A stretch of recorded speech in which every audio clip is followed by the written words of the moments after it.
ସନ୍ତୋଷପୁର ଗୋଟେ ଛୋଟ ଗାଁରେ ଜଟିଆ ଓ ବସନ୍ତୀଙ୍କ ଘର। ସେଠାରେ ତାଙ୍କ ପୁଅ ନଟିଆ ଓ ଝିଅ ଖୁସି ରହୁଥିଲେ। ନଟିଆ ଥିଲା ବହୁତ ମସ୍ତିକୋର, କିନ୍ତୁ ତାର ମନ ଭଲ ଥିଲା। ଗୋଟେ ଦିନ ସକାଳେ ବସନ୍ତୀ, ଅରେ ନଟିଆ, ଉଠ ଉଠ, ଆଜି ତୁ ହାଇସ୍କୁଲକୁ ଯିବୁ।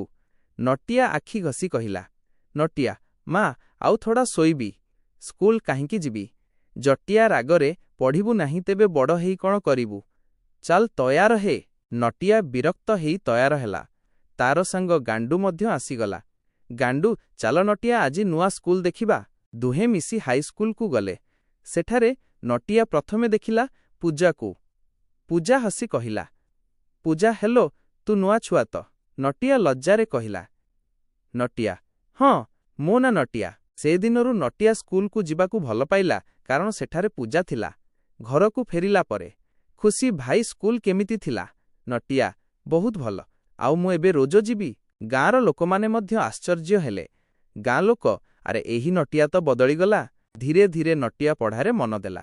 ସେ ଶିକ୍ଷକଙ୍କ ପ୍ରିୟ ଛାତ୍ର ହେଲା। ପୂଜା ମଧ୍ୟ ତାକୁ ସହଯୋଗ କରୁଥିଲା। କିଛି ବର୍ଷ ପରେ ନଟିଆ ଭଲ ମାର୍କସରେ ପାସ୍ କଲା। ଜଟିଆ ଖୁସିରେ, ମୋ ପୁଅ ଆଜି ସଫଳ ହେଲା। ବସନ୍ତୀ, ମୋର ନଟିଆ ବହୁତ ଭଲ ହେଲା। ନଟିଆ ହସି କହିଲା, ମୋ ପରିବାର ଓ ସଙ୍ଗମାନଙ୍କ ପାଇଁ ଏହା ସମ୍ଭବ ହେଲା।